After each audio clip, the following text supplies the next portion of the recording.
usiwe sababu ya kusababisha aendelee kuonewa.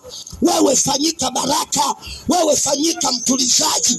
Ndio maana nikawaambia nikasema, unachokifanya kwa mwenzio na wewe iko siku utafanyiwa. Usiwe mtu wa kupambulikisha. Unapoona mwenzako anapitia kipindi kigumu, wewe kama rafiki yako, wewe kama ndugu yako, usifanye kuchochea, usiende kumwaga umbea. Kwenye Obadia sura ile ya kwanza na ule mstari wa 12 anasema, ndugu yako anapopitia katika jambo lolote la msiba au changamoto ya aina yoyote, wewe usiende kumsengenya. Kumsengenya manake nini? Kumsengenya manake ni kumwaga umbea.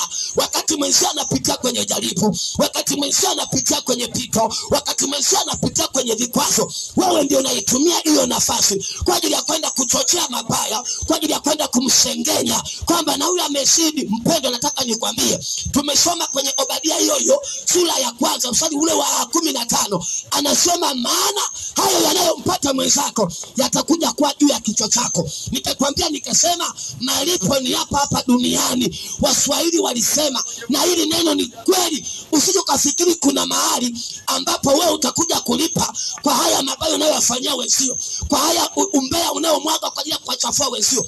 Sikiliza, kila unafanya kwa wenzako na wewe hapa duniani utakuja ufanyiwe na watu wengine. Na ndio maana nikawaambia nikasema, ukiona mwenzio ananyolewa nywele, wewe tia maji. Usifanyike mchochezi kwa habari ya mwenzako anapopitia kwenye pito gumu, anapopitia kwenye jaribu, anapopitia kwenye vita, anapopitia kwenye vikwazo.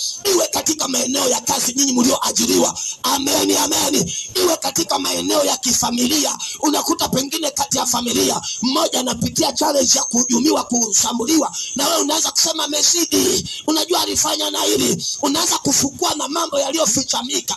Mpendwa, hiyo haipendezi hata mbele za Mungu. Ndio maana nikawaambia, Mungu hapendi kuchochea mambo. Mwenzio anapopitia kwenye pito, mwenzio anapopitia kwenye jaribu, wapendwa, Mungu hapendi. Ndio maana nakushauri asubuhi leo, kama uko na tabia hiyo, acha mara moja. Kwa maana kipimo kile kile unachopimia wenzio, mienendo ile ile unaoifanyia kwa wenzio, ujue iko siku na wewe utafanywa hivyo hivyo. Ndio maana nikawaambia, malipo ni hapa duniani. Na hayo sio maneno yangu, ni maneno ya neno la Mungu, na ni Mungu mwenyewe anasema na watu kupitia kitabu cha Obadia sura ile ya kwanza ule mstari wa 15. Amina, amina. Sikiliza, asubuhi leo wakati unaenda kazini, ikaidi usiwe mchochezi. Amina.